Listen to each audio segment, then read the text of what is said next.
The kitchen was filled with the warm smell of blini and honey when the world stopped spinning. Serena Whitmore stood frozen at the stove, the wooden spoon trembling in her hand as she stared at the 5-year-old girl sitting at the granite countertop. Ivy Kensington had just spoken for the first time in 2 years, and her words had shattered the morning silence like glass hitting concrete. "Who hurt you, Serena?" The child's voice was small, hesitant, rusty from disuse. But the question was clear, painfully clear, and it hung in the air between them like a living thing. Serena's breath caught in her throat. Her heart hammered against her ribs like it wanted to break free. The wooden spoon clattered onto the cold marble floor. The security alarm had gone off just minutes before. Someone had tried to access the service entrance of the estate. The security team had handled it quickly, professionally, turning away the intruder before he could even set foot on the main grounds. But Serena had heard the commotion. She had heard the angry voice screaming through the intercom, demanding to see her. She knew immediately who it was. Marcus, her ex-husband, the man she had escaped from 3 months ago, the man who had sworn he would find her no matter where she ran. And Ivy had seen the fear on Serena's face. The little girl had been coloring at the kitchen counter, her dark hair falling over her drawing paper, her small fingers clutching a purple crayon. She had looked up when the alarm sounded. She had watched Serena's face go pale. She had seen the terror flash across those warm green eyes. She had seen the way Serena's hands shook as she gripped the edge of the counter like it was the only thing keeping her from collapsing. She had seen everything, and something inside Ivy had broken open. "Ivy," Nikolai Kensington's voice cracked. He set his coffee mug down on the nearest surface without looking it tipped over, dark coffee spreading across the granite countertop. He didn't notice. He couldn't take his eyes off his daughter. "Ivy, sweetheart, you're talking." The child turned to look at her father, her blue eyes so much like her late mother's swimming with tears. "Daddy," she whispered. Then louder, stronger. "Daddy." Someone scared Serena. Someone was yelling at the gate. I saw. Serena couldn't move, couldn't breathe. The room seemed to tilt around her. This wasn't how this moment was supposed to happen. For 2 years, Nikolai had been waiting, hoping, praying to hear his daughter's voice again. He had hired specialists, therapists, doctors. He had tried everything. And now, on this random Saturday morning, Ivy was finally speaking. But instead of joy, the moment was soaked in fear and pain. "Ivy, sweetie," Serena managed to say, her voice shaking. She moved around the counter slowly, carefully, the way you approach a frightened bird. "I'm okay. I'm safe here. Your daddy's security team took care of it." "But you were scared," Ivy insisted, her small face scrunched up with concern far too mature for a 5-year-old. "I saw you. You looked like I felt when Mommy Katya."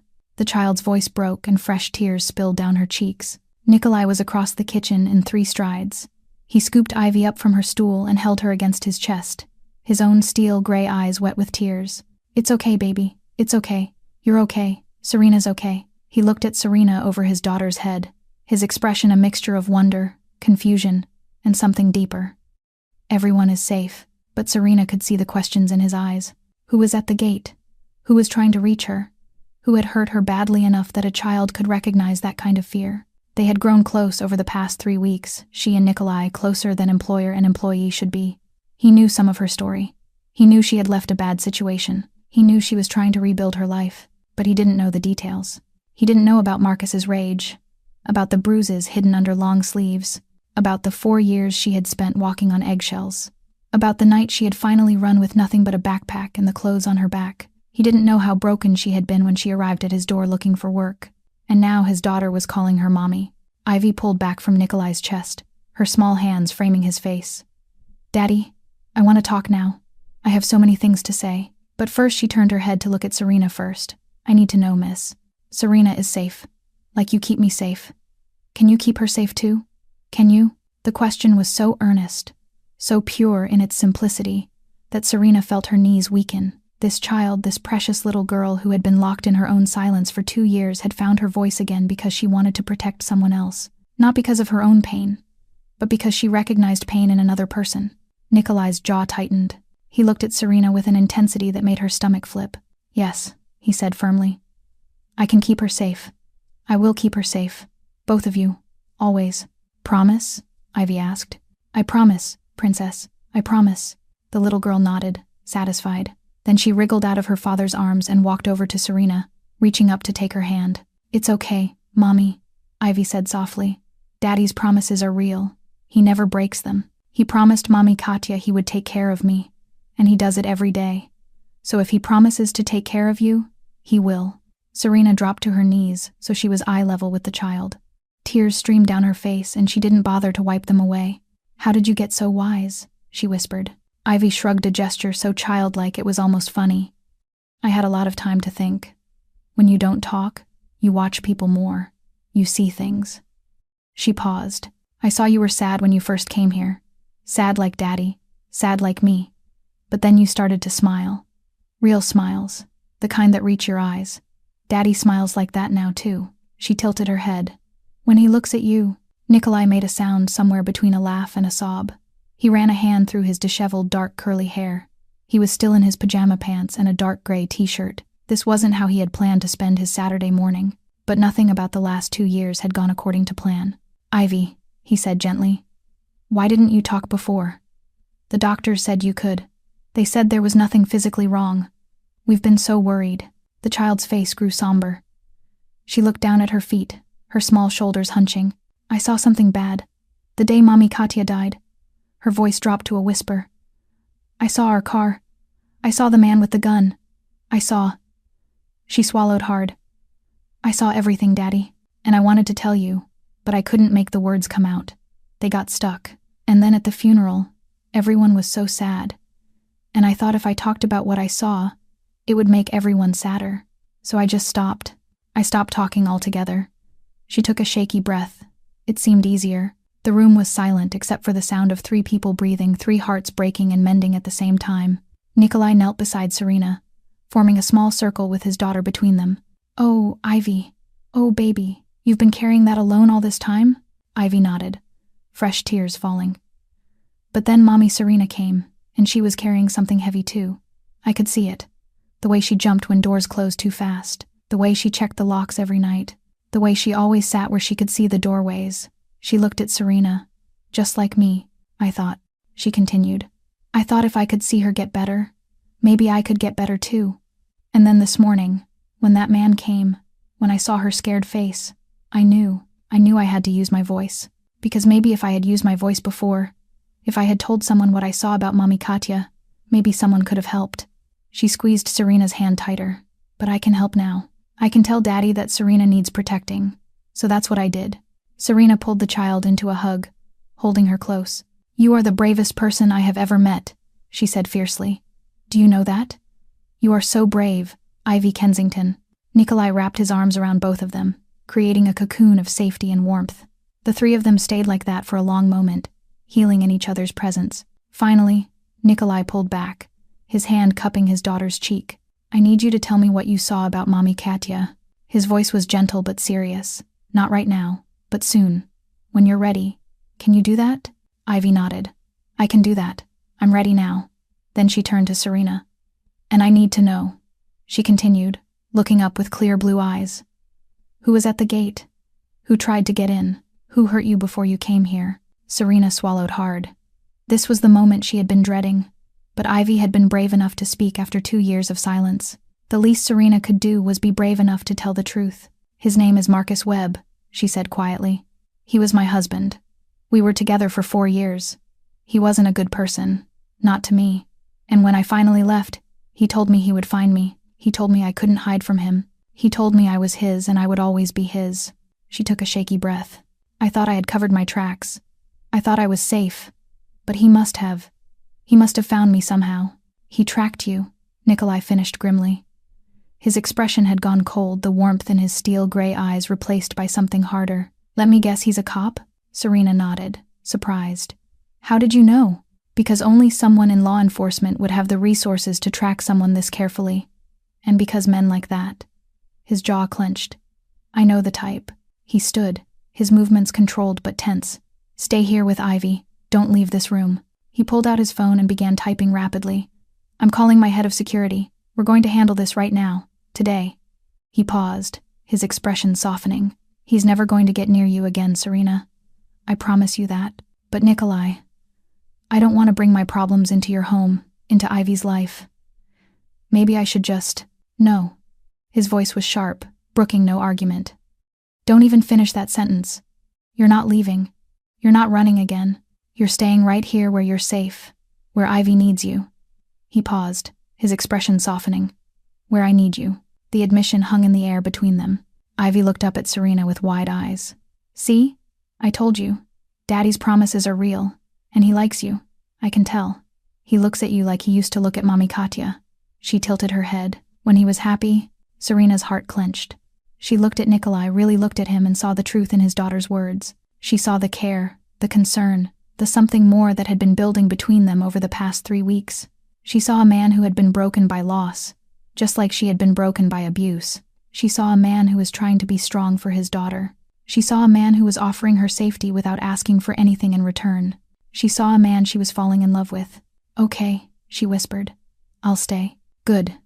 Nikolai's shoulders relaxed slightly. Now let's get this sorted out. All of it. No more secrets. No more silence. We're going to talk about everything. What Ivy saw, what you've been running from, all of it. And then we're going to figure out how to move forward. Together. Together, Ivy echoed, reaching out to take both of their hands. Like a family. Serena looked down at the little girl, at her earnest face and hopeful eyes, and felt something shift in her chest. Like a door that had been locked for years suddenly swinging open. Like light pouring into dark corners. Like hope. Like a family, she agreed. And in that moment, standing in the sunlit kitchen with blini cooling on the stove and coffee spreading across the counter, 3 broken people began the work of healing together. It wouldn't be easy. There would be hard conversations ahead, painful revelations, moments of fear and doubt. But they would face it together, because sometimes the bravest thing you can do is speak up, and sometimes the kindest thing you can do is listen, and sometimes love finds you in the most unexpected places, in the most unexpected ways, when you're not even looking for it. This was just the beginning. Have you ever met someone who changed everything just by being brave enough to speak? Someone whose courage gave you permission to face your own fears? Ivy found her voice again because she wanted to protect someone she loved. If this story touches your heart, please hit that like button and share it with someone who needs to hear this message. Don't forget to subscribe so you won't miss the next healing story. 3 months ago, Serena ran in the middle of the night. She remembers that moment exactly. Every second and every minute burned into her memory like a scar that would never fade. Marcus came home late that night, his breath thick with the stench of whiskey, his eyes clouded by drunkenness and a rage that had no clear source. She had learned to read those signs after 4 years together. The way he slammed the door harder than usual. The way he threw his keys onto the table instead of setting them down gently. The way he said her name in a voice as cold as steel. Serena, just one word, and it made the blood in her veins turn to ice. She was standing in the kitchen, pretending to wash dishes even though she had finished a long time ago. She did not turn around. She did not dare to. She just stood there, her back rigid, her hands sunk in warm water that was slowly going cold, and she waited. His footsteps were heavy on the wooden floor. One step, one sound, one knife driving into her heart. Then his hand grabbed her hair and yanked her head back. Where did you go this afternoon? Where had she gone? She had gone to buy medicine, painkillers for the bruises he had left on her the week before. But she could not say that. She could never say that. I went to the grocery store, she said, her voice trembling, to buy things to cook for you. Silence. Terrible silence. Then a mocking snort of laughter. The grocery store closes at 8. You got home at 9. For 1 hour, where were you, Serena? She did not have time to answer. His hand tightened around her throat and shoved her into the wall. She could not breathe. She clawed at his arm, her legs kicking wildly in the air. The world began to blur, bright spots dancing in front of her eyes. Then he let go. She collapsed onto the floor, coughing violently, tears streaming down her face, not from pain, but from pure fear. Marcus stood over her, looking down with a gaze she had seen far too many times. The gaze of an owner staring at what belongs to him. Next time, he said coldly. You tell me before you go anywhere. Understand? She nodded. She always nodded. Marcus walked away into the bedroom, leaving her there on the freezing kitchen floor. She heard the bed creak when he lay down. A few minutes later, his snoring filled the air. That was when Serena knew. Tonight, or never. She crawled up, not daring to stand upright for fear of making a sound. She slipped into the living room, where she had hidden a small backpack behind an old wardrobe in the corner. Inside were a few changes of clothes, some cash she had saved by cutting back on grocery money each week, and the prepaid phone she had bought in secret 2 months earlier. She took nothing else. No photos, no keepsakes, nothing that could make her hesitate. She opened the back door as quietly as she could and slid out into the cold Chicago night. It was raining, a fine drizzle like watery dust. She had no umbrella, she had no heavy coat. She had only trembling legs and a heart hammering madly inside her chest. She ran. She ran down the alley behind the house, through the neighborhood lying silent in the dead of night, across streets she had never walked alone at this hour. She ran until her lungs felt as if they would burst, until her legs could not carry her another step, until she collapsed onto a bench at a bus stop 3 miles from the house she had once called home. She sat there, soaked through, shaking, and for the first time in 4 years, she truly cried. Not crying from pain, not crying from fear, but crying from relief, from freedom, from finally doing what she believed she would never be brave enough to do. She had escaped, but in her heart, she knew this was not the end. Marcus would find her, he had sworn it, and he was a police officer. He had resources she did not. He had coworkers willing to help. He had an entire system on his side. And her? She had only a small backpack, and the fragile hope that somewhere out there was a place he could not reach. Street Mary's shelter sat on the far southern edge of Chicago, an old red brick building with narrow windows and a heavy iron door. Serena found her way there on the 3rd day after the night she ran, after spending 2 nights sleeping at a bus station and in a church that opened its doors to the homeless. Patricia Holloway, the shelter manager, was the first woman who looked Serena in the eyes without judgment. She was around 50, her silver hair twisted into a neat bun at the nape of her neck, her warm brown eyes seasoned by life. She did not ask much that first day. She simply gave Serena a clean bed, a set of dry clothes, and a bowl of hot soup. "You can tell me when you are ready," Patricia said. "Or you can tell me nothing at all.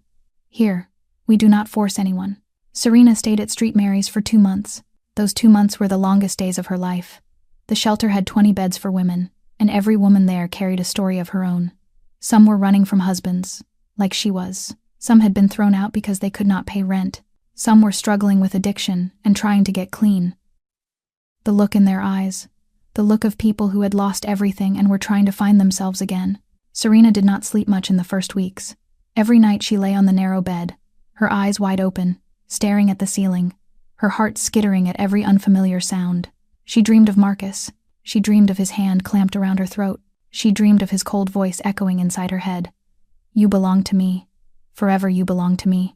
She would wake drenched in sweat, needing a few seconds to remember where she was. The most frightening thing was not the nightmares. The most frightening thing was that Marcus found her twice. The first time, she was at another shelter on the north side of the city. He showed up at the gate in his police uniform, telling the security guard he was looking for his missing wife. She had to slip out the back door and run to Street Mary's in the middle of the night. The second time, he went to the home of an old friend, the only person Serena had dared to contact for help. That friend called her, voice shaking, and said Marcus had come asking questions, and he looked very angry. After that, Serena never reached out to anyone from her old life again. Patricia was the only one who knew the whole story. She listened without interrupting when Serena spoke about 4 years of a marriage from hell, about bruises hidden beneath long sleeves, about the restraining order she had managed to get, and how it meant nothing when Marcus's co-workers always looked the other way. Patricia did not offer cheap comfort. She simply held Serena's hand and said one plain sentence. "You cannot keep running forever, Serena. It is time to build a life again." 18-0. One afternoon near the end of the 2nd month, Patricia called Serena into her office. She laid a newspaper clipping on the desk, circled in red ink. "I think I may have found what you need," she said.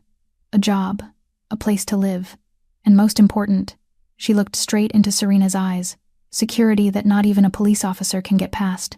Serena picked up the clipping and read the bold print. "Wanted. Childcare provider and housekeeper. Live-in. Absolute confidentiality." For the first time in 3 months, Serena felt a thin thread of hope flicker inside her. Serena sat on the narrow bed in the shared dormitory, the prepaid phone resting in her palm, slick with sweat. She had stared at the number on the newspaper clipping for 30 minutes, trying to gather enough courage to press call. Patricia had told her about the Kensington family. They were very wealthy, fiercely private, and protected by a security system stricter than anything Serena had ever known. The man who owned the house was a powerful businessman, a widower, raising his young daughter alone. 5 housekeepers had come and gone over the past 2 years, none of them fit. "They need someone special," Patricia had said. "Not someone perfect, someone who understands pain." Serena drew a long breath, and she called. The phone rang twice before someone picked up. Kensington residence. A man's voice, low, cold, and strangely tired. Not the tiredness of someone who had not slept, but the tiredness of someone who had carried too much for too long. "Hello, my name is Serena Whitmore. I'm calling about the housekeeper and childcare position." Silence for a few seconds. Then the voice returned, still cold, but edged with a flicker of curiosity. "What experience do you have?" "I worked as a nurse for 2 years before my circumstances changed. I know how to care for people. I'm patient, and I need somewhere safe to start over." She hesitated. "I'll be honest with you. I'm running from a violent marriage. I have a restraining order, but my former husband is a police officer. That order doesn't do much." She did not know why she told the truth like that. Maybe she was too tired to pretend anymore. Maybe because if he was going to reject her for her past, it was better to know at the beginning than to hope and then be crushed. The silence lasted longer than before. Serena thought the man would hang up. She had braced herself for it, but instead, his voice came again, a little softer. "I have a daughter, 5 years old. Her name is Ivy." He paused, as if weighing each word. "She doesn't speak. It's been 2 years. Not a single word since her mother died." Serena felt her heart tighten. "The doctors say there's nothing physically wrong," the man continued. "She can speak. She just chooses not to. The previous housekeepers all tried to force her, tried to fix her like she was something broken that needed repairing. I don't need that." His voice hardened. "I need someone patient, someone who accepts her as she is. Someone who doesn't try to change her just because her silence makes them uncomfortable." Serena closed her eyes, and the image of herself rose up in her mind. 4 years of silent endurance. 4 years of not daring to speak the truth. She understood what it meant to lose your voice, even in a different way. "I understand," she said softly. "I understand that feeling, when the words get stuck inside, when silence becomes the only way to protect yourself." The line went quiet again. Serena could hear the man breathing on the other end. "Can you come in for an interview this afternoon?" he asked at last. 3 o'clock. I'll text you the address." "Yes," Serena said, her voice trembling with relief. "I'll be there. Tonighting for two Tate." "One more thing, Miss Whitmore." His voice was serious now, but no longer cold. "We have security 24/7. No one gets in unless I allow it. No one." For the first time in 3 months, Serena felt like she could breathe. Patricia drove Serena to the Kensington estate, arriving at exactly 3 o'clock that afternoon.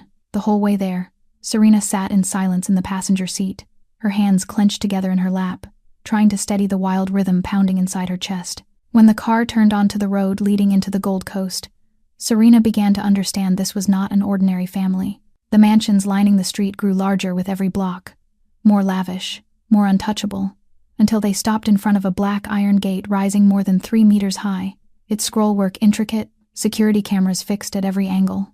"You'll be all right," Patricia said, giving Serena's hand a gentle squeeze. "Just be yourself. That's the only thing you need to do." Serena nodded, drew a deep breath, and stepped out of the car. The gate opened after she pressed the buzzer and gave her name. She walked along a stone path into the grounds, and with every step she felt more overwhelmed. The mansion rose before her like a castle from a fairy tale, Gothic revival architecture with gray stone walls, soaring stained glass windows, and sharp spires reaching into the afternoon sky. The gardens were trimmed to perfection, rose bushes in full bloom along the walkway, and somewhere nearby came the sound of water from a fountain. But what caught Serena's attention most was not the luxury. It was the men in black suits spaced throughout the property, their cold eyes sweeping over her from head to toe. Security, not the ordinary kind hired by rich families. This was the kind of security worn by men accustomed to danger, men who had faced real threats and survived. She swallowed hard, climbed the stone steps, and knocked. The heavy oak door opened, and Serena came face to face with the man she had spoken to on the phone that morning. Nikolai Kensington was taller than she had imagined, probably over 6 feet, with broad shoulders and a solid frame that looked as if it had been forged from steel. His dark hair, loosely curled, was combed back, revealing a sharply angled face with high cheekbones and a square jaw. A faint scar ran from his temple down his left cheekbone, like the mark of some battle long ago. But it was his eyes that held her, gray as metal, cold as ice, and yet deep inside them was a sadness she recognized at once. The sadness of someone who had lost what mattered most. "Miss Whitmore." It was not a question. It was a confirmation. "Yes, Mr. Kensington." He nodded and stepped aside, motioning her in. Inside, the estate was even more impressive than it looked from the outside. The main hall stretched wide beneath a soaring ceiling, a crystal chandelier glittering overhead, and a spiral staircase curving up to the floors above. Oil paintings hung along the walls, furniture upholstered in red velvet, and polished marble floors. Everything spoke of wealth and of power. But then Serena noticed other details. A cloth doll lying on the stairs, a few coloring books scattered across the sofa, a tiny pair of pink shoes tossed carelessly in a corner, and on the refrigerator door in the kitchen, which she glimpsed through a doorway, crayon drawings were taped everywhere. This was not only an estate. It was a home trying to live something like a normal life in the middle of what was not normal at all. "Sit," Nikolai said, leading her into a study. The room was flooded with light from a large window, lined with bookshelves that reached the ceiling and a desk of black oak. On the desk, beside a stack of documents and a computer, lay a framed photograph turned face down. He sat across from her, his gray eyes fixed on hers as if he were trying to read every thought she carried. "You said your former husband is a police officer," he began, blunt and direct. Serena had not expected him to ask so plainly. She drew in a breath. "Dangerous enough that I left everything behind and ran in the night. Dangerous enough that he found me twice, even when I tried to erase every trace. Dangerous enough that—" she hesitated. "Dangerous enough that I don't know whether I would survive if he finds me again." Nikolai said nothing. He only looked at her, his face unreadable. Then he nodded, as if her answer had confirmed something he had already known. "Here," he said slowly. "No one can lay a hand on you unless I allow it. Not the police, not anyone." The way he said it made Serena believe him. This was not an empty promise. This was fact. When the conversation in the study ended, Nikolai rose and motioned for Serena to follow. They climbed the spiral staircase and walked down a long hallway, lined with family photographs. Serena noticed one woman appearing in most of them, honey blonde hair, a smile bright as summer sun, and clear ocean blue eyes. Katya, Nikolai's late wife, the mother Ivy had lost. Nikolai stopped at a door painted lavender purple, the doorknob decorated with tiny, delicate flowers. He knocked softly twice. "Ivy, there's someone Daddy wants you to meet." No answer. "Of course." The little girl did not speak. Nikolai opened the door and stepped inside, with Serena behind him. Ivy's room looked like a small fairy tale made real. Pale violet walls, white curtains fluttering in the breeze, a princess bed with a canopy of sheer gauze. On the bookshelf sat dozens of stuffed animals of every kind, from teddy bears to unicorns, from a pink rabbit to a gray elephant, and in the center of the room, seated on a plush, furry rug, was a tiny girl with hair black as her father's and eyes blue as her mother's. Ivy did not look up when they entered. She was holding a brown teddy bear, turning it slowly in her hands, her gaze fixed on empty space as if the outside world did not exist. "Ivy," Nikolai said gently, his voice softening as though he were speaking to the most precious thing in his life. "This is Miss Serena. She may come work here, take care of the house, and stay with you. Would you like to say hello?" No response. Ivy remained still, her blue eyes not turning toward them. Serena watched the child, and something inside her quietly melted. She recognized that look, the look of someone trying to become invisible, trying to shrink so no one would see them, so no one could hurt them again. She had seen that look in the mirror for 4 years. Without waiting for Nikolai to say anything else, Serena slowly lowered herself to the floor beside the rug where Ivy sat. She did not sit across from her. She did not stare into her face. She sat beside her, facing the same direction, as if they were two people looking out at the same world. "Your bear is so sweet," Serena said softly, her voice making no demands, offering no pressure. "When I was little I had a teddy bear too, but I lost it. I had to leave it behind when I had to go." Silence. But Serena saw Ivy tilt her head, just a little, as if she were listening. "I know you don't want to talk," Serena went on, still looking straight ahead instead of at the child. "That's okay. Sometimes I don't want to talk either. Sometimes silence is easier, safer." And he said, a moment passed. Then, very slowly, Ivy turned.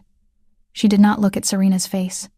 She looked at Serena's sleeve, where an old bruise still showed faintly beneath the thin fabric. Those ocean blue eyes blinked once, twice, as if something was clicking into place. Then Ivy did something that left both Serena and Nikolai stunned. The little girl held out the teddy bear and placed it into Serena's hand. Serena took the bear, feeling the softness of its artificial fur beneath her fingers. She looked at Ivy, and for the first time, Ivy looked back. Those clear blue eyes were no longer empty. There was something there now, fragile but real. A connection, an understanding. "I'll hold your bear for you," Serena whispered. Or do you want me to give it back?" Ivy shook her head. Then she pointed at the bear and pointed at Serena. "You want to give it to me?" Serena asked. A small, gentle nod. Serena felt her eyes sting. She pressed the bear to her chest as if it were the most precious gift she had ever received. Behind her, Nikolai stood silent in the doorway, and the steel gray in his eyes was no longer cold. There was astonishment there, and there was hope.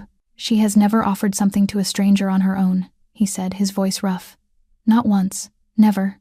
Serena did not speak. She simply sat there beside Ivy, the teddy bear in her arms, and for the first time in 6 months, she felt like she belonged somewhere. Serena was hired that very afternoon.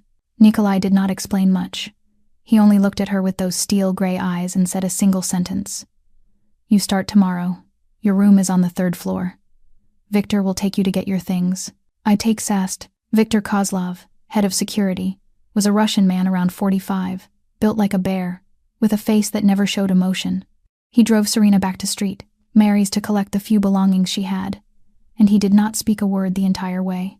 But when she stepped out of the car, he said quietly, "Mr. Kensington doesn't trust easily.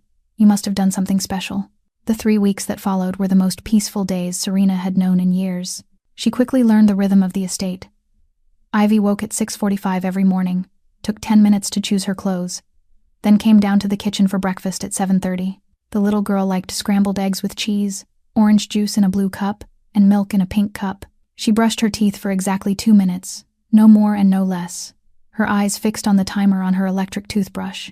Everything had order, everything had rules, everything had control. Serena understood why. When the outside world is chaotic and frightening, small routines become anchors. She had been like that too. She still was. Rosa Mendez, the family's cook, was the first person who made Serena feel truly welcome. She was around 58, her silver hair pinned neatly back, her hands rough from years of work but always warm when she took Serena's. She taught Serena to cook the Russian dishes Ivy loved: blini with honey, bright red borscht, dark bread with butter. She remembers her mother through these foods, Rosa explained. Katya always cooked them for her every weekend. Ivy did not speak, but she communicated in her own way. She nodded or shook her head to answer questions. She pointed to what she wanted. She drew pictures to express her feelings, colorful drawings of a house, trees, and 3 people standing side by side, with one person always crossed out in black. What struck Serena most was the way Ivy began to follow her everywhere. If Serena folded laundry in the laundry room, Ivy sat beside her, helping stack tiny pairs of socks. If Serena wiped the windows, Ivy stood close, her finger tracing meaningless shapes on the fogged glass. If Serena read in the library, Ivy brought her picture book and sat pressed close, shoulder to shoulder, as if that closeness was what she needed to feel safe. But Serena noticed other things too. Things that made her heart ache. Ivy always sat where she could see the doorway. She startled at every loud noise. She checked the lock on her bedroom window every night before she slept. She never turned her back to the door, never stood in the middle of the room, never placed herself anywhere without a way out. Serena recognized those habits because she did the same things. She sat where she could see the exits. She flinched when a door slammed. She checked locks every night, sometimes twice, 3 times, until she could finally believe she was safe. They were alike, she and Ivy, 2 people from different worlds, carrying the same wordless fear on their shoulders. One evening, as Serena read to Ivy before bedtime, the little girl suddenly lifted her head and looked straight into Serena's eyes. Those ocean blue eyes were clear, but older than her years, as if she had seen far too much, far too soon, for a 5-year-old. Then Ivy raised her hand and touched Serena's wrist, where a faint scar still showed faintly beneath the skin. She did not say anything, but Serena understood. "I see it. I know. I hurt like that too." Serena took that tiny hand, held it tight in her own, and whispered, "We're going to be all right, both of us, and one day, everything will be all right." Ivy nodded, then curled into Serena's lap, closed her eyes, and fell asleep in Serena's arms. It was the first time Ivy had chosen to let anyone besides her father hold her. Nikolai Kensington was a ghost in his own home. He left before the sun came up, and he returned after Ivy was already fast asleep. In those first days, Serena rarely saw him, only the traces of his presence. A cup of coffee gone cold on the desk, late-night meetings in the sitting room with men in black suits speaking Russian, the sound of a car pulling away into the dark and coming back before the sky turned light. But every night, no matter how late he came home, he went to Ivy's room. Serena discovered this in the second week. She was walking down the hall to get water when she saw his silhouette outside his daughter's door. He did not go in. He only stood there, his forehead resting against the wooden frame, one hand pressed to the door as if he were trying to touch something on the other side that he could not reach. In the dim hallway light, his face was no longer cold as steel. It was broken, exhausted. It was the face of a man carrying a grief so heavy he did not know where to set it down. Serena retreated quietly, not wanting to interrupt that private moment. But from that night on, she began to see Nikolai differently. She realized he was not cold. He was only trying to be strong, trying to keep everything from collapsing, trying to be all that Ivy needed, while he himself was coming apart from the inside. Victor told her about Katya one afternoon, when they happened to be drinking tea together in the kitchen. She had been the light of their boss, the Russian man said, his voice low and far away. She knew who he was, knew what he did, and she still loved him. When she died, part of him died with her. Serena did not ask about Nikolai's work. She did not need to. She had seen enough to understand. She saw the men in black lower their heads when Nikolai walked past. She saw Victor always carrying a gun beneath his suit jacket. She heard the late-night phone calls Nikolai answered in clipped Russian, his voice cold as ice. She saw the way people spoke his name, with fear, not simple respect. Nikolai Kensington was not an ordinary businessman. He was something more dangerous, more powerful, and darker. But strangely, Serena was not afraid. She had lived with a dangerous man for 4 years, a man wearing the mask of a good person, dressed in a police uniform, torturing her behind closed doors. Marcus was dangerous in a hidden way, petty, cruel to those weaker than him. Nikolai was different. His danger was not aimed at her. It was a shield, not a weapon. One evening, near the end of the second week, Serena was showing Ivy a book in the sitting room when Nikolai walked in. He paused in the doorway, looking at the two of them on the rug, Ivy's head resting on Serena's shoulder, the picture book spread open in her lap. Serena looked up and met his gaze.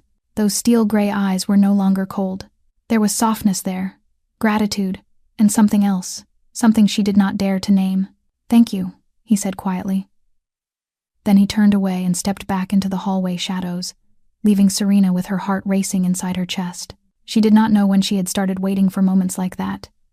She did not know when his eyes had become something she searched for each day. She only knew that under this roof, she was starting to feel something more than safety, and that frightened her more than Marcus ever had. Nikolai did not waste a single second. Right after the three of them stepped out of that embrace in the kitchen, he pulled out his phone and dialed. His voice was steel cold as he spoke in Russian, sharp commands Serena could not understand, but could feel in the weight of every word. Victor appeared within 2 minutes, as if he had been waiting just outside the kitchen door the whole time. The Russian man's face showed nothing, but his eyes were sharper than usual when they landed on Serena. "Report," Nikolai said, short and flat. "Subject is Marcus Webb, 32 years old, an officer with the Chicago Police Department, currently suspended due to an internal affairs investigation related to violent conduct." Victor read from the tablet in his hand, his voice even, like he was reading the weather. He showed up at the side gate at 8:17 this morning, requested to see his wife. Was refused. He became agitated and threatened to return with a search warrant. Security escorted him off the property. "A search warrant?" Nikolai asked, and his tone turned dangerous enough that Serena felt cold along her spine, even though the words were not aimed at her. "He has no legal basis to obtain one. He is suspended, with no authority." It was an empty threat, but he will come back. "Absolutely." Nikolai was silent for a moment, his gray eyes fixed on the kitchen window, where the garden lay bathed in the pale light of a winter morning. Then he turned to Serena, and his gaze softened, just slightly. "Can you take Ivy upstairs?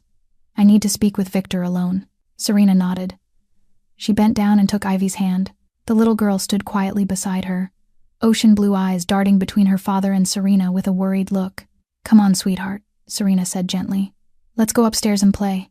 Ivy did not move right away. She looked up at Nikolai, and then she spoke, her voice small but clear. "Will Daddy protect Serena, Mom?" Nikolai knelt and lifted his daughter's chin so he could look into her eyes. "I already promised, Princess. Have I ever broken my word?" "Never," Ivy answered, with absolute trust. "Then you do not need to worry. Go with Serena, Mom. I will come up later." Serena led Ivy toward the stairs, but as they passed the living room doorway, she heard Nikolai's voice behind her, cold and terrifying in a way she had never heard from him before. "I want to know everything about him. Weaknesses, secrets, the things he hides. And I want it before noon today. And if he comes back? Victor asked. A stretch of silence. Then Nikolai's voice, each word dropping like a piece of ice. If he dares to set foot on this property one more time, I will make him understand why people fear the name Kensington. Serena shivered, but not from fear. From the first time in 6 months, someone was fighting for her. Someone was standing between her and the nightmare. And that person did not hesitate. She kept guiding Ivy up the stairs, her heart skittering in her chest. Behind her, Victor's voice carried up again. I will contact our people inside the police department. And call the lawyer. If he wants to play the law, we will play. If he wants to play another way. He paused. We are ready for that too. Good, Nikolai replied. And Victor, one more thing. Yes, sir. From now on, Serena and Ivy do not leave the estate without an escort. 24 hours a day, 7 days a week. No exceptions. Understood? Tang. Serena stopped at the top of the staircase, her hand gripping Ivy's tightly, and felt something strange rise in her chest. Not fear, not worry, protection, shelter. The feeling of being valued so much that a powerful man like Nikolai Kensington was willing to use every resource he had to keep her safe. She had forgotten what that felt like. That afternoon, after Ivy had gone down for her nap, Nikolai knocked on Serena's door. She opened it and found him standing there, still wearing the dark gray t-shirt from that morning. His black curls mussed as if he had run his hand through them too many times. Those steel gray eyes held a seriousness she had never seen in him before. We need to talk, he said. In my study, if you're ready. Serena nodded and followed him downstairs, into the room where they had met for the first time 3 weeks earlier. Late afternoon sunlight poured through the large window, spilling over the floor to the ceiling bookshelves and the black oak desk. The picture frame on the desk was still turned face down, just as it had been before. Nikolai closed the door and gestured for her to sit in the leather chair across from the desk. He did not sit behind it like an employer interviewing an employee. Instead, he pulled another chair close and sat facing her, close enough that their knees nearly touched. I need to know everything, he said, his voice gentle but unshakably firm. Not to judge you, to protect you the right way. I can't fight an enemy I don't understand. Serena drew a deep breath. She had known this moment would come. She had feared it for 3 weeks. But after what had happened that morning, after the way Ivy had spoken so bravely, after Nikolai's promise, she knew she could not keep hiding.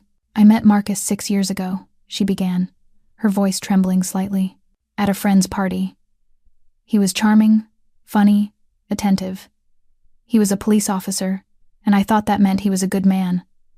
Someone who protected justice, someone you could trust. A bitter laugh slipped out of her. I was so wrong. We got married after a year of dating. At first, everything was perfect. Then he started to change. Slowly, little by little. He didn't like me going out with friends. He wanted to know where I was all the time. He checked my phone, my email, everything. Ever. Serena looked down at her hands clenched in her lap. I made excuses for him. I thought he was just jealous because he loved me too much. I thought it was a sign of love. It wasn't, Nikolai said quietly. It was a sign of control. She nodded, her eyes stinging. I know that now. Back then I didn't see it, or I didn't want to. The first time he hit me was 8 months after we got married. I came home late because of traffic, and he thought I was lying. He slapped me.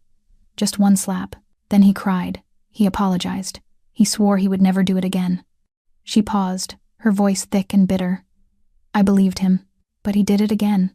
The second time, the third, the 10th. I stopped counting after a year. He didn't just hit.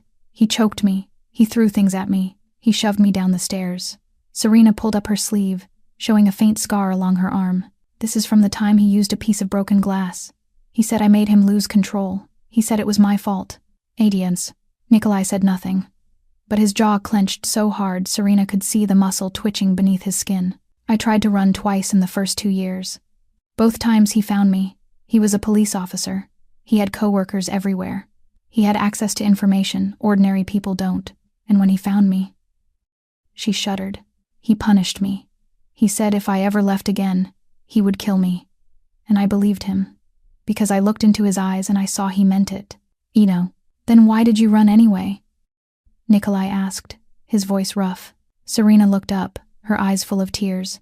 Because that night he was drunk and he choked me until I almost passed out. When I looked into his eyes, I didn't see anger anymore. I saw emptiness. I knew if I stayed one more night, I would die. She swallowed hard. So I waited until he fell asleep. And I ran. I ran with a backpack and $200. I didn't look back. Silence settled between them. Then Nikolai reached out, slowly, giving her time to pull away if she wanted. When she did not move, he took her hand, his grip warm and steady. "You survived," he said, low and fierce. "You fought. You got out. That isn't weakness. That is the most extraordinary strength I have ever seen." Tears spilled down Serena's cheeks. She did not try to wipe them away. "He will never touch you again," Nikolai went on, each word a vow. "I swear that to you. If I have to use everything I have, if I have to do anything, he will never hurt you again."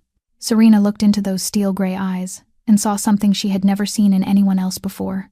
Not pity, not judgment, respect, and resolve.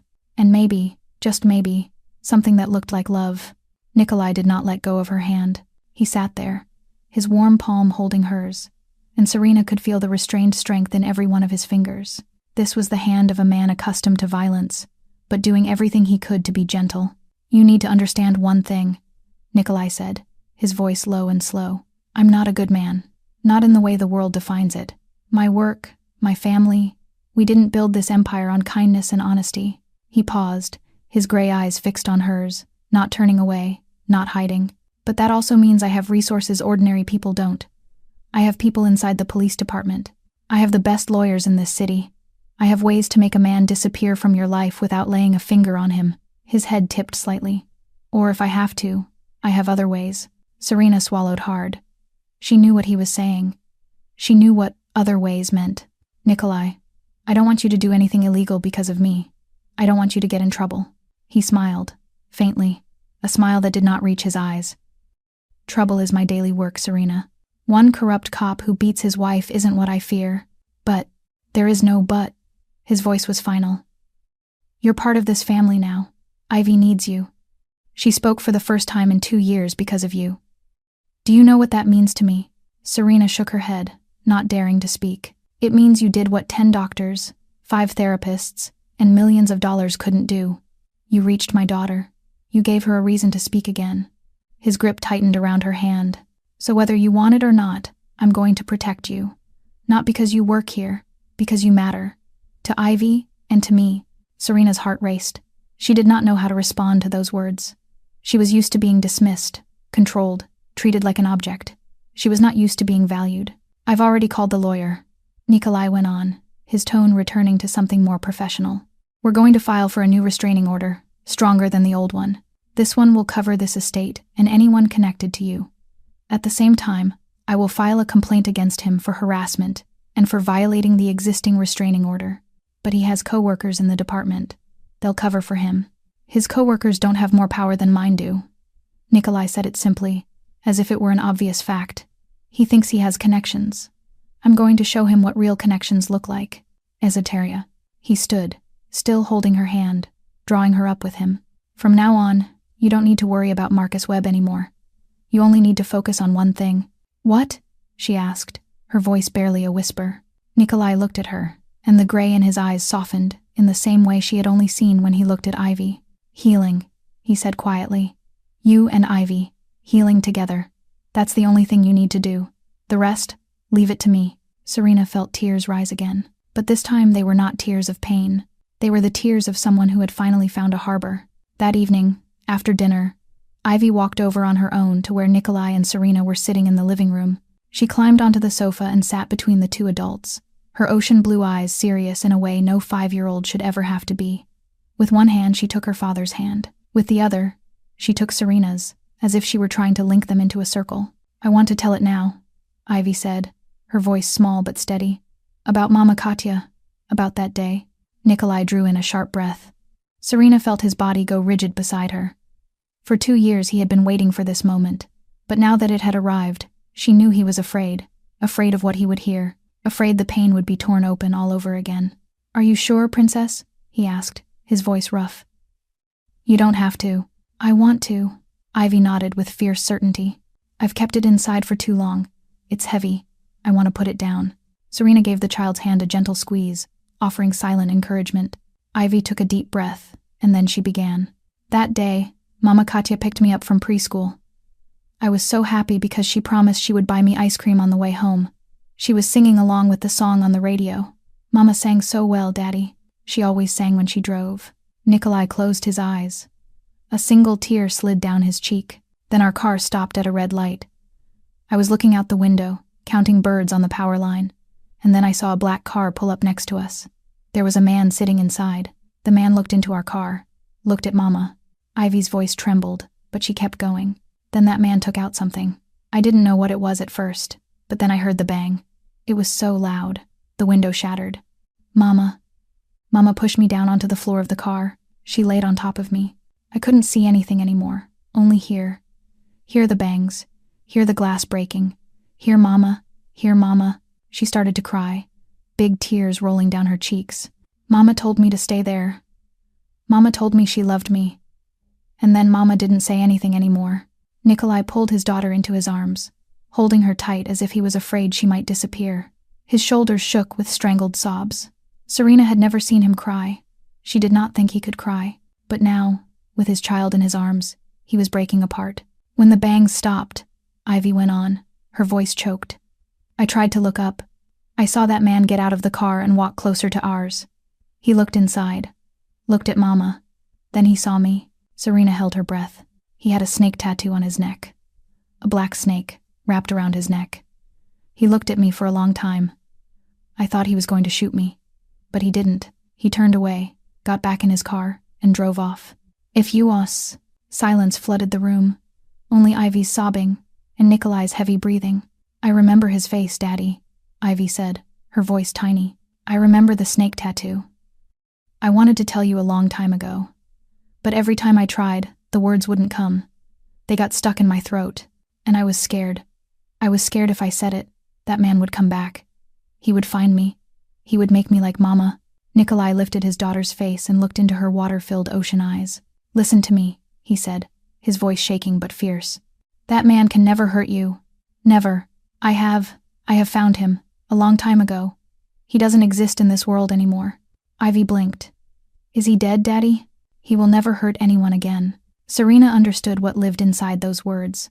She understood what Nikolai had done to avenge his wife. She understood how dark his world could be. But in this moment, watching him hold his child, watching tears slide down his face, she did not see a mafia boss. She saw a father shattered by guilt, because his wife had died instead of him, because his daughter had witnessed what no child should ever witness.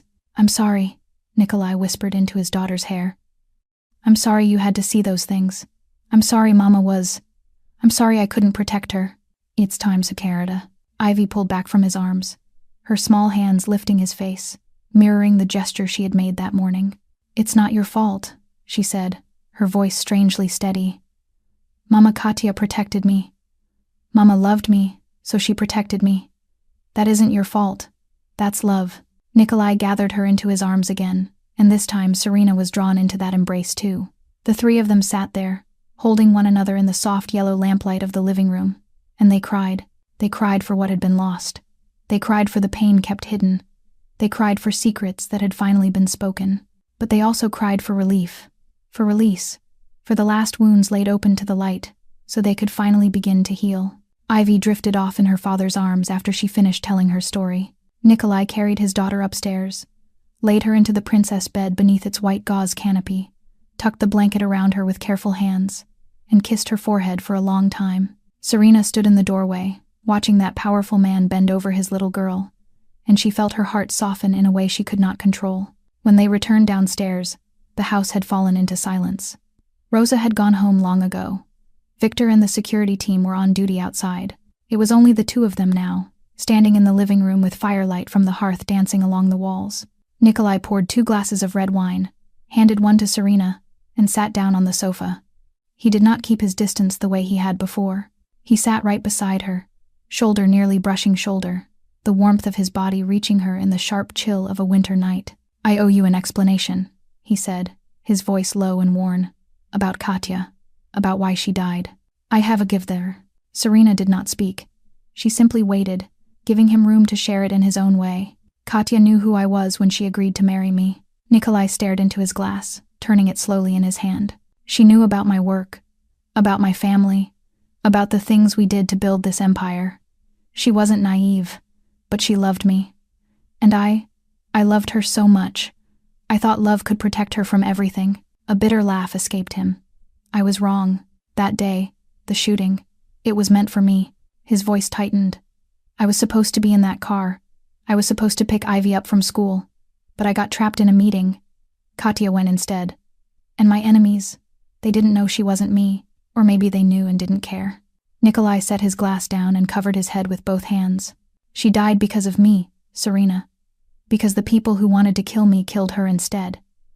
Ivy lost her mother because of me. My little girl had to watch her mother get shot because of me. His voice broke.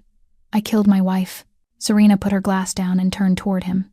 She lifted her hand, hesitated for a heartbeat, then placed it against his cheek and gently turned his face toward hers. You didn't kill Katya, she said softly, but with quiet certainty. The men with guns killed her. You didn't pull the trigger. You didn't drive that car. You didn't choose that. But if I wasn't, if you weren't who you are, Katya wouldn't have loved you. Ivy wouldn't exist. Serena held his gaze, looking straight into those gray eyes full of pain. You can't change the past. You can only live with it. And you are living. You're raising Ivy. You're keeping your promise to Katya every day. Nikolai looked at her, and something shifted in his eyes. The defenses fell away. The coldness drained out. What remained was simply a man exhausted from carrying guilt for too long. How can you say those things? He asked, his voice rough. After everything you've been through, how can you still look at the world with eyes like that? Serena gave him a sad smile. Because I spent 4 years blaming myself, asking what I did wrong for Marcus to treat me that way, thinking if I were better, quieter, more perfect, he wouldn't hit me. She shook her head. It took me a long time to understand it wasn't my fault. And this isn't yours either. Silence settled between them. The fire crackled softly in the hearth. Outside, winter wind moved through bare branches. Then Nikolai lifted his hand and placed it over hers, still resting on his cheek. He held her hand there, his warmth seeping into her skin. Katya would have liked you, he said quietly. She would have liked the way you care for Ivy, your gentleness, the strength that lives beneath your softness. I wish I could have met her. She was my light. Nikolai looked into Serena's eyes, and something in that look made her heart miss a beat. When she died, I thought I would never find light again. And now? He didn't answer with words. He only looked at her, his fingers tracing lightly over the back of her hand, and in those steel gray eyes Serena saw the answer. She saw hope. She saw possibility. She saw a future she had never dared to dream of. And for the first time in many years, she wasn't afraid of it. The days that followed drifted by like a dream Serena could not quite believe was real. Nikolai started coming home earlier. Not at midnight the way he used to, but at 3 in the afternoon, 4 in the afternoon, sometimes even earlier. He would appear in the kitchen doorway while Serena was fixing Ivy an afternoon snack, a bunch of wildflowers in his hand that he said he had picked from the garden. He would sit on the living room floor and work on puzzles with his daughter, and the sound of his laughter filled the house like something new and precious. Ivy changed in a way that was impossible to miss after she found her voice.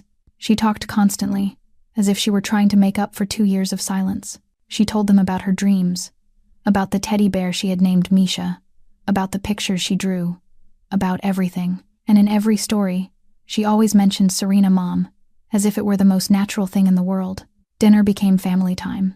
The 3 of them sat around the kitchen table instead of the large, cold dining room, talking about their days, laughing over small things. Rosa began cooking more, saying she liked seeing the table lively again, the way it used to be. And in the middle of all of it, there were moments that belonged only to Nikolai and Serena. Their eyes would meet across the table and linger longer than they needed to. Their hands would brush when they washed dishes together, and neither of them hurried to pull away. They would sit side by side on the sofa after Ivy fell asleep, shoulder to shoulder, sometimes talking, sometimes simply listening to the fire crackle in the hearth. 1 week after the night they shared everything, Nikolai kissed her for the first time. They were standing on the back porch, looking out at the garden blanketed in white snow beneath the moonlight. Ivy had been asleep for hours. The air was bitterly cold, but Serena did not want to go inside. She wanted to stay here, in this moment, with the man beside her. Nikolai turned and looked at her, his gray eyes shining under the stars. He lifted his hand slowly, giving her time to step back if she wanted to. His fingers touched her cheek, gently sweeping a loose strand of hair behind her ear. I've wanted to do this for a long time, he whispered. Then he leaned down and kissed her. The kiss was light as a butterfly settling on a flower, but it set Serena on fire from the inside. She had forgotten what it felt like to be kissed like this. Not a kiss that demanded, that claimed, but a kiss that offered, that cherished. As if she were something so precious he was afraid of breaking her. When they pulled apart, they were both breathing hard, their breath rising in white clouds in the cold air. What does this mean? Serena asked, her voice trembling. It means I'm in love with you. Nikolai said it simply, as if it were the most obvious truth in the world. It means I want more. I want you here not just because of a job, but because you choose to be here. With me, with Ivy, with us. Serena's heart raced. She had been afraid of this, afraid of opening up, afraid of trusting, afraid of loving again after everything Marcus had done to her. But when she looked into Nikolai's eyes, she did not see Marcus. She did not see control or possession. She saw gentleness, respect, love waiting for her to accept it. I'm scared, she admitted. I'm scared to love again. I'm scared too. Nikolai took her hand and placed it over his chest, where his heart was pounding hard. But maybe we can be scared together. Serena smiled, for the first time in a long time, a smile with no hidden sorrow behind it. Together, she repeated. The next morning, Ivy caught them holding hands at the breakfast table. She did not look surprised. She only looked at them with ocean blue eyes sparkling, gave a thumbs up, and said, I knew it. Daddy looks at Serena Mom the way he used to look at Mama Katya, when he was happy. Nikolai laughed, a clear sound Serena had never heard from him before. My daughter is so smart, he said. Yes, I know, Ivy replied, and went right back to eating her blini as if her father falling in love with the housekeeper was the most normal thing in the world. And maybe, in this family, it was normal, because they had learned that love did not need to follow a pattern. It only needed to be true. Happiness did not last long before the ghost of the past came back. 1 week after their first kiss, Victor knocked on the door of Nikolai's study, his face set like stone. Serena was in the room with Nikolai, going over the documents their lawyer had sent about the new restraining order. She looked up when she saw the Russian man's expression, and she knew at once that something was wrong. Urgent report, Victor said, his voice tight. Marcus Webb showed up at Ivy's preschool this morning. The blood in Serena's body turned to ice. What? Nikolai shot to his feet, the swivel chair skidding back and striking the wall. He dared to go near my daughter? He came at dismissal time, asked the teacher about a woman named Serena, said she was his wife and he was looking for her. Victor glanced at Serena, worry filling his eyes. Luckily, our security team was there. They recognized him from the photograph in the file and immediately got Ivy to the car. He did not reach the child. Is Ivy all right? Serena asked, her voice trembling. She is all right. A little frightened because they had to leave quickly, but she is all right. Nikolai said nothing. He stood with his back to them, both hands braced on the desk. Serena could see the rigid set of his shoulders, every muscle holding back something violent, something immense. When he turned around, his gray eyes were no longer steel. They were ice, cold, ruthless, terrifying in a way Serena had never seen before. This was not Nikolai, the man who kissed her gently under moonlight. This was Nikolai Kensington, the Mafia boss all of Chicago feared. He dared to touch my daughter, he said, each word dropping like a cold stone. He dared to come to Ivy's school, to threaten my family. Nikolai, Serena began. No. He lifted a hand, cutting her off. I have been patient long enough. I tried to play by the rules, restraining orders, lawyers, the legal way. He shook his head, but he does not understand that language. He understands only one thing. So. What do you want me to do? Victor asked, calm as if he were asking about the weather. Find out everything about him. Everything. Any corruption he is tied to. Any colleagues who cover for him. Any secrets he is hiding. Nikolai paused. And I want to know where he is. Every second. Every minute. Where he goes, who he meets, what he does. I want to know it all. Victor nodded and left. Serena stood and walked to Nikolai. She placed her hand on his arm, feeling the hard tension of muscle under the fabric of his shirt. What are you going to do? She asked softly. Nikolai looked down at her, and for a moment, the ice in his eyes eased, just a little. I am going to end this, he said. Once and for all. I do not care if he is a police officer or anything else. No one threatens my family without paying for it. I do not want you to get into trouble because of me. Even. Nikolai lifted her chin and looked straight into her eyes. You are family, Serena. Ivy sees you as her mother. He hesitated. I love you, And I will do anything to protect the people I love. Anything. The way he said it, with absolute certainty, made Serena feel both frightened and safe. She knew Nikolai was not making empty promises. She knew he was capable of things ordinary people would not even dare to imagine. And the most frightening part was that she was not sure she wanted to stop him. Nikolai did not wait another day. That night, he left the estate alone, wearing a black leather jacket, his gray eyes cold as winter ice. Serena stood at the living room window and watched his car vanish into the dark, her chest tightening with worry. She did not ask where he was going. She did not need to ask. She knew. The bar sat on the south side of Chicago, the kind of place Marcus often drifted to after work. Victor had investigated carefully and reported that tonight, Marcus would be there alone, drinking, complaining to friends about the wife who had run away. Nikolai walked into the bar as if he owned it. And in a way, he did. The place was on his territory, protected by his people, and the owner owed him more favors than he could count. Marcus sat at the counter with his back to the door, a glass of whiskey in his hand, already half gone. He did not sense the danger closing in until Nikolai slid onto the stool beside him. "Marcus Webb," Nikolai said, as calmly as if he were making small talk about the weather. "At last we meet." Marcus turned, his eyes cloudy with alcohol narrowing as he studied the stranger. "Who are you?" he asked, his words thick. "I am the man you should have known about a long time ago." Nikolai signaled the bartender to pour him a drink. "I am the man keeping your former wife." Marcus's eyes widened. The drunken haze evaporated in a single heartbeat as he realized who stood beside him. He had heard of Nikolai Kensington. Everyone in the circles that mattered had heard. He just never imagined that man had anything to do with Serena. "Serena is my wife," Marcus growled, his hand tightening around the glass. "She belongs to me. You have no right to keep her." "Former wife," Nikolai corrected, still calm. "And she does not belong to anyone. She is a human being, not an object." "What do you know about her? How long have you known her?" Marcus ground out. "I lived with her for 4 years. She is mine." Nikolai took a sip of his drink, unhurried, unbothered. His composure only fed Marcus's anger. "Do you know who I am?" Marcus lowered his voice, leaning in as if sharing a secret. "I am a cop. I have coworkers everywhere. I can turn your life into hell." Nikolai laughed, softly, almost gently, yet so cold that people nearby turned to look. "Are you threatening me?" he asked, setting his glass down and turning fully toward Marcus. "You, a police officer suspended under internal investigation for violent conduct, are threatening me?" Marcus's face drained. "How do you know?" "I know everything about you, Marcus Webb." Nikolai leaned in, his voice dropping into a dangerous whisper. "I know you took bribes from the Martinez gang last year. I know you covered up a drug case on the south side. I know you have a bank account in the Cayman Islands that the department does not know about." He smiled without warmth. "Do you want me to keep going?" Marcus's face shifted from pale to a dark, angry flush, fear and fury tangling together. He lurched to his feet, the glass slamming against the counter as it tipped and spilled. "Are you trying to threaten me?" "No, I'm giving you a choice." Nikolai stood as well, a full head taller, dominating him with height and with something heavier than height. "Choice 1. You disappear from Serena's life, completely, forever. You do not look for her.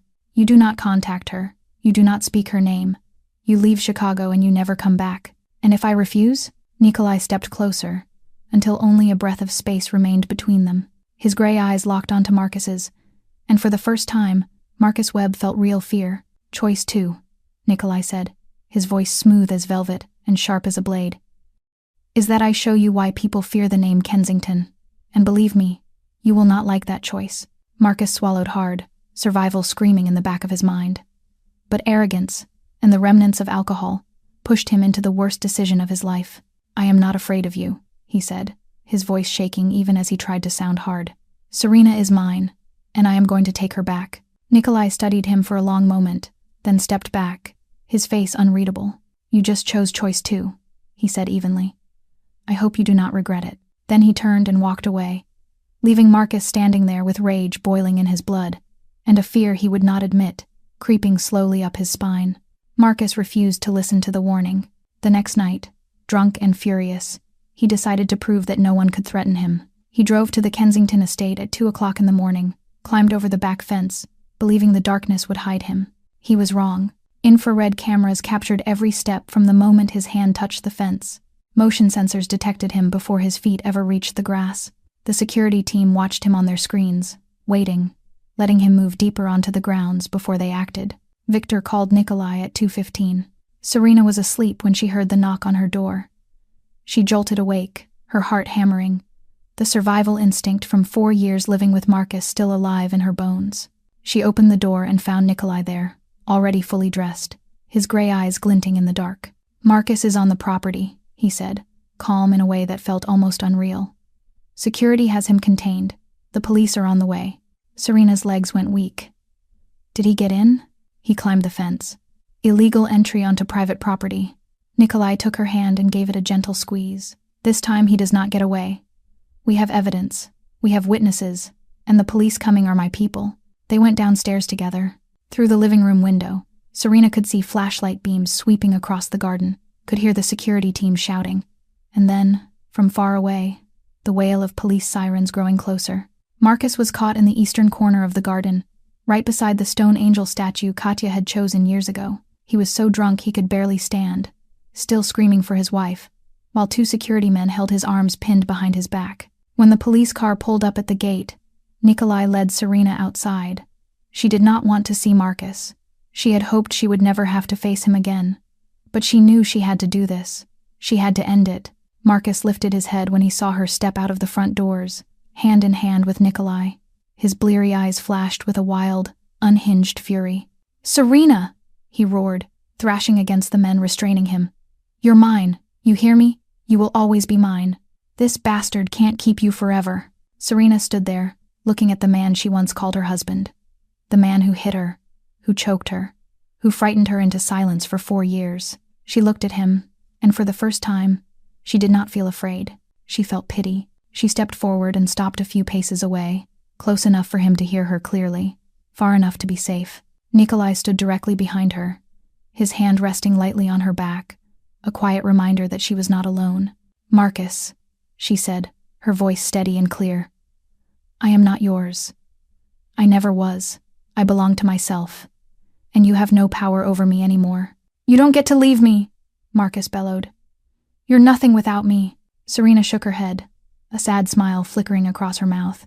"Without you, I am everything," she said. "I am strong. I am loved. I have a family. I have a future." She paused. "And you? You will have nothing." She turned and walked away, not looking back even as Marcus kept screaming behind her. Nikolai walked at her side, his hand gripping hers, and she felt as if a massive stone had finally been lifted off her chest. The police put Marcus into the car, and the sirens faded into the night. Victor came to them with a tablet in his hand. "The security camera video has been sent to the prosecutor," he reported, along with the record of restraining order violations, illegal entry, and the evidence of corruption we collected. He glanced at Nikolai. "Your lawyer says he will not be released on bail. And with all these charges, he is facing at least 8 years in prison." 8 years. 8 years with Marcus behind bars. 8 years Serena could live without fearing his shadow at the door. She looked up at Nikolai, her eyes filling. "Is it over?" she whispered. Nikolai pulled her into his arms, his lips pressing a kiss to the top of her head. "It's over," he confirmed. "He will never hurt you again. Never." Serena buried her face against his chest and cried. Not from fear, not from pain. She cried from relief, from freedom, from finally getting out. And on the second floor, behind the bedroom curtains, Ivy watched with ocean blue eyes shining. She had woken to the noise, had seen everything from beginning to end. And when she saw Serena Mom standing straight, facing the cruel man, the little girl smiled. "Serena, Mom is brave," she whispered into the darkness. "Like Mama Katya, like who I will become." 2 months after the night Marcus was arrested, the Kensington estate was filled with light and laughter. Marcus had been sentenced to 8 years in prison after a trial that lasted 2 weeks. The evidence of corruption, abuse, illegal entry, and restraining order violations piled so high that no lawyer could save him. Serena testified in court, standing straight before the bench, telling the story of 4 years of hell in a steady voice she never believed she could have.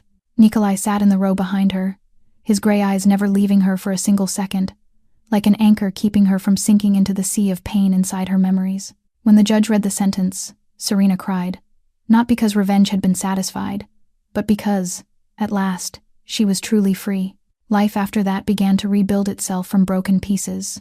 Serena moved into a bedroom on the second floor, a room beside Ivy's and across from Nikolai's. She was not the housekeeper anymore. She was part of the family, officially, undeniably. Nikolai changed the paperwork, adding her name to the list of people authorized to make medical and educational decisions for Ivy, as if she were the child's biological mother. Ivy continued seeing her therapist, but the sessions were gentler now. She talked nonstop, telling stories about everything, from dreams to fears, from memories of Mama Katya to her love for Serena Mom. Dr. Chen told Nikolai that Ivy was making extraordinary progress, that she would be all right, that love and stability were the best medicine for any wound. Serena began her own healing, too. She enrolled in courses to earn back her nursing certification, the one Marcus had forced her to abandon years before. Every night, after Ivy went to sleep, Serena sat in the library with her books, reviewing, studying, preparing for the exam. Nikolai often sat nearby, working on his laptop, but sometimes he would look up, catch her eye, and smile as if simply seeing her was enough to make him happy. One evening, when she was struggling with a particularly difficult chapter, Nikolai set his laptop aside and moved to sit closer. "You're going to do it," he said, his voice gentle. "You can do anything you want." "You really believe that?" she asked, doubtful. "I know it." He took her hand. "You survived 4 years with him. You had the courage to run. You stood up in court and faced him. What is an exam compared to that?" Serena smiled, and for the first time, she believed him. Ivy changed too, in subtle but undeniable ways. She no longer checked the locks every night. She no longer flinched at loud noises. She ran through the garden with laughter echoing behind her, drew bright pictures with 4 people instead of 3, and called Serena Mom, as if it were the most natural thing in the world.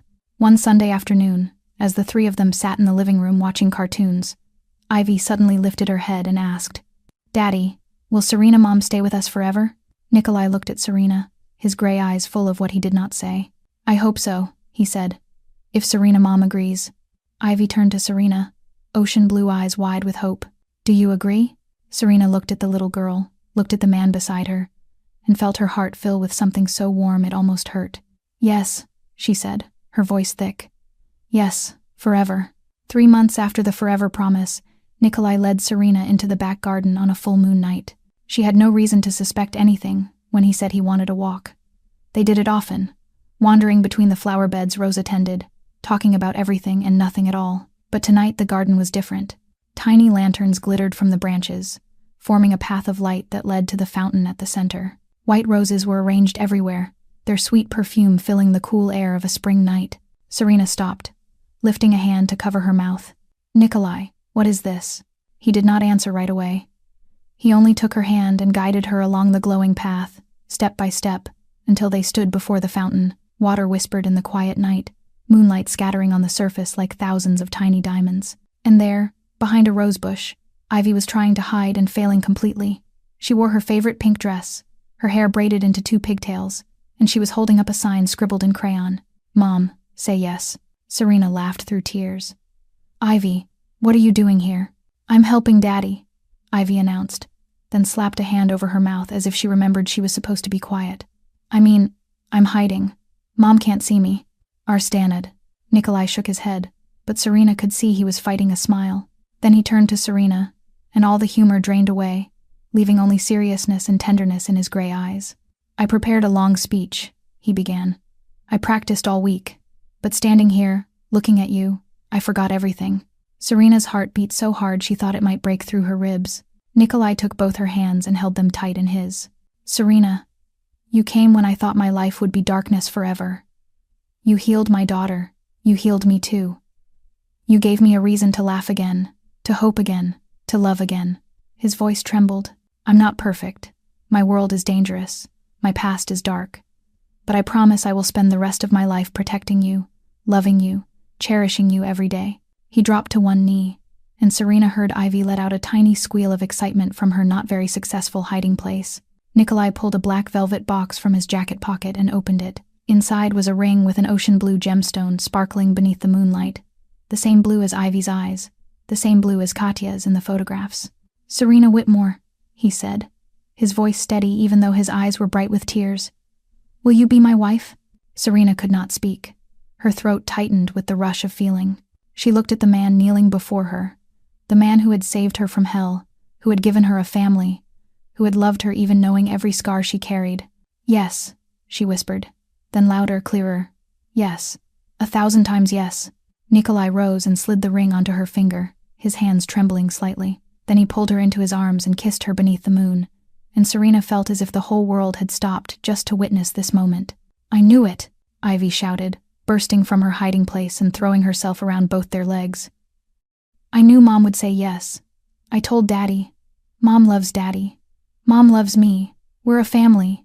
Nikolai lifted his daughter up, and the three of them stood there, holding one another in the warm circle of their arms, surrounded by light and roses. Serena cried. Nikolai cried. Ivy cried too, even though she did not know why she was crying. In the distance, Rosa stood in the back doorway, wiping tears with the corner of her apron. Victor stood beside her, and even his normally cold face held the trace of a rare smile. "She deserves it," Victor said quietly. "They both do," Rosa answered. "All three." And in the garden, under the full moon, a new family was officially born. Not by blood, not by paperwork, but by love, by choice, by wounds they had healed together. It was the most beautiful kind of family. 3 months after the night of the proposal, the Kensington estate overflowed with fresh flowers and laughter. The wedding was held in the garden, in the very place where Nikolai had gone down on one knee beneath the moon and asked Serena to be his wife. White chairs were lined up neatly on the lush green grass, lanterns shimmered in the branches overhead, and at the end of the aisle stood an arch of white roses, like a gate leading into a new life. Serena stood before the mirror in the room that had once belonged to Katya, her pale mint wedding dress wrapping her like it had been sewn for her alone. Ivy had chosen the color when they went dress shopping together. Mama Katya liked white, the little girl had explained with solemn seriousness. Serena Mom should have her own color, a color for a new beginning. Rosa stood behind her, adjusting the edge of the dress, her eyes red with emotion. On Serena's wrist was her grandmother's silver bracelet, the only thing she had carried with her when she ran from Marcus. Now, it was no longer a symbol of a painful past. It was a thread connecting who she once was to who she had become. "You look beautiful," Rosa said, her voice thick. Katya would be happy if she could see. Serena smiled, tears sliding down her cheeks.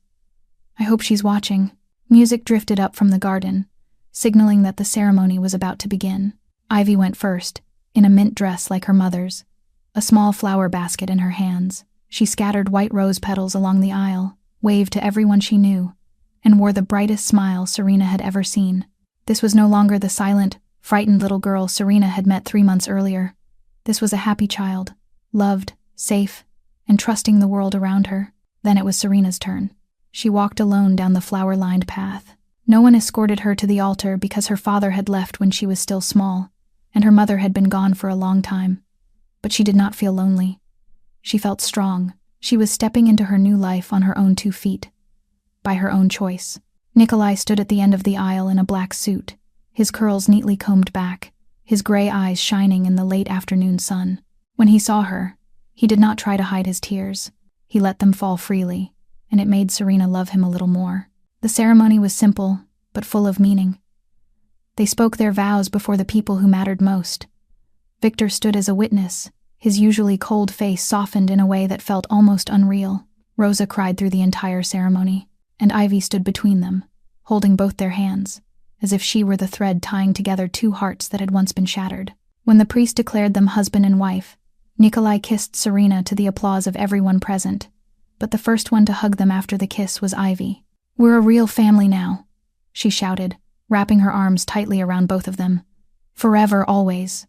After the ceremony, Ivy led Serena to a quiet corner of the garden, where a photograph of Katya had been placed with care among the white roses. "I want to introduce you to Mama Katya," the little girl said, very serious. Serena knelt beside the photograph, looking into the ocean blue eyes of the woman in the picture, the eyes Ivy had inherited. "Mama Katya," Ivy began, her clear voice carrying through the hush. "This is Serena, Mom. She's so good. She takes care of me and Daddy. She makes Daddy laugh again. I love you up in heaven. I love Serena, Mom, down here on earth too. And I have enough love for both my moms." Serena held Ivy close, tears streaming down her cheeks, but her mouth curved into a smile. 1 year after the wedding, on an ordinary Sunday morning, Serena woke in Nikolai's arms and felt how completely her life had changed. She had passed her nursing certification exam and was working at a private clinic, helping people who needed care. Ivy was 7 now, bright and lively, no longer having nightmares, no longer afraid. Nikolai was still Nikolai, cold to the outside world, but melting entirely when he was with his wife and daughter. That morning at breakfast, as the three of them sat around the kitchen table, Ivy suddenly looked up and asked, "Serena, Mom, when do I get a baby?" Serena and Nikolai looked at each other, a secret smile passing between them. Serena placed her hand over her belly, where a tiny life was growing day by day. "Maybe sooner than you think," she said. It took Ivy a few seconds to understand. Then she squealed with joy, jumped down from her chair, and threw her arms around Serena. "I'm going to be a big sister.